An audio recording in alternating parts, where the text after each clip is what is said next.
Nate, what have the first few days in pads, just kind of getting acclimated to everything, been like?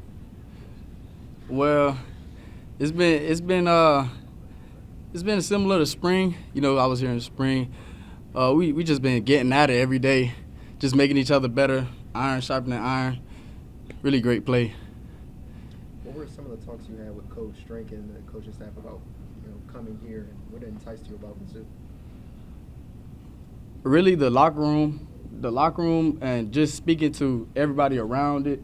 Just not just the coaches, just speaking to everybody, like the players that's within the program, and seeing how they work, seeing how they like it, and everybody seems to love it. Like it's a different feeling. Nate, is there a feeling that someone would like to pull away as a number one back, or are you all comfortable by committee to kind of replace the production of Cody? We all are working. We all are working for the number one spot. We all know that everybody can't be the number one though. So we're gonna accept our roles. We're willing to do whatever the coach asks us to do. Really. Is there some advantage in having more than one guy and splitting up the carries and the work equally? Is there an advantage in that also? Yes, it's a big advantage because it just takes the workload off of one person. So we just could bring in fresh back after back, like with the same type of plays, Well, we all got different type of plays, but different paces, and we all just run the ball good though in our own ways. Nate, to that point, you and Marcus are two of the older members in the backfield room, obviously here now. What have been your impressions of working with him so far in both camps to this point? Oh, it's been great. We've been able to work each other. Really, the whole room. We just all we don't put no one above nobody. Like we all work together. We all work like we at the bottom of the depth chart. So it's really nice. It's really nice to see everybody got a great work ethic. Did you know Marcus at all before you guys came here? Like, had you ever crossed paths or met? Yes, we played multiple times at my last school versus Georgia State, but not really too many conversations other than when we got here, and then we really started locking in and started talking more about ball and stuff. Nate, you haven't been here for too long, but do you feel like you've been able to find a voice amongst everybody on the offense and the team in general as a leader? Yes, I feel like I found my role. I'm still working up, more of a vocal role, but as far as like leading by example and just doing the right thing and talking to like others when I see something's wrong or something like is out of place, yeah, I feel like I'm in a good spot. And Coach Drink has mentioned a couple of times that at App State y'all kind of ran a similar running style, a similar offense up there. So how hard or easy has it been to kind of adjust to what they've got going on here? It was similar. We ran outside zone at App State a lot. We run outside zone here a lot also, but we also got different other run schemes. It's been a nice exchange. It's been a nice change. What's it been like running behind an SEC offensive line for a week? What's the difference there?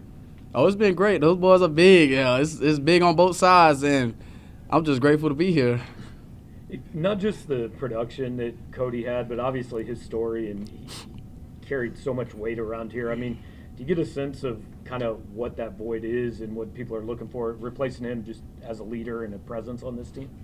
Yes, sir. Like, I know the role that he had on this team, the impact he had on this team, and I'm not necessarily looking to replace him, but just to fill my role, like my spot, whatever my role is, whatever the coaches feel like it is, and along with the other running backs, we just all here to play our role.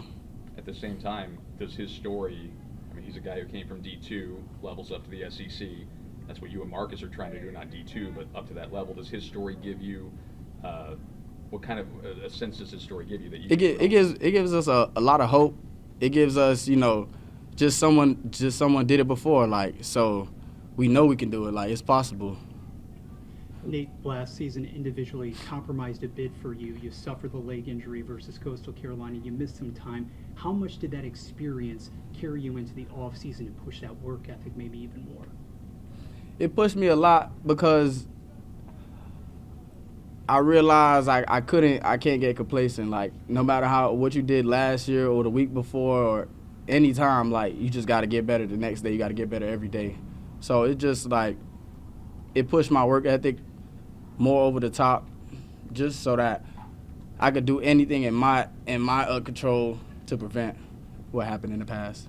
Nate, has it felt weird at all after spending so much time at App State to then through spring and this first week here to come in and be the new guy and be adjusting to the system and all of that? Yes, of course it was a little weird coming in because it's a new spot, it's a new change, but everybody here has welcomed me in, from the coaching staff to the coaches. I mean, from the coaching staff to the players, to even the training staff. Everybody around, everybody in the building has really been great. A lot of focus on the older guys, but what have you seen over the summer and these first few days from Kawan Lacey coming in? Oh, I seen a lot from Keywan. I mean, the whole running back room. It's a lot of young guys: Jamal, T-Man, Keywan, and Bryce. It's a lot of people. It's a lot of running backs. They all look nice in their own ways. Keywan looks very elusive, and he has a lot of speed. He has great vision. It's been great to watch. Nate, how would you describe your own game? For someone who has never seen you, how would you describe it? I feel like I'm an elusive, game-changing back. That's how I really describe myself. Who are your inspirations? Who do you try to take stuff from, either at the college or the NFL level, past or present? One of my favorite running backs growing up was Duke Johnson and Dalvin Cook, hometown heroes.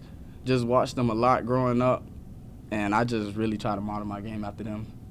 Nate, if memory serves, you haven't fumbled in your collegiate career yet. How much of an emphasis do you place on ball security? How much pride do you take in that?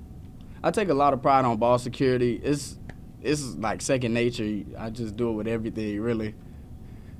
Overall, not just your room, but in the entire team in general, what have you thought about the energy that the guys have brought so far in week one?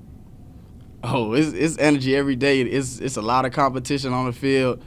It's just iron and sharpening iron for real. It's a lot of great work going on the field. So you've gotten into pads, and there's some hitting going. Is there anybody on the defense that's struck you as, that guy hits different, that guy is another level? I don't know one player exactly, but the D-line is bringing a lot of pressure. The D-line is really nice.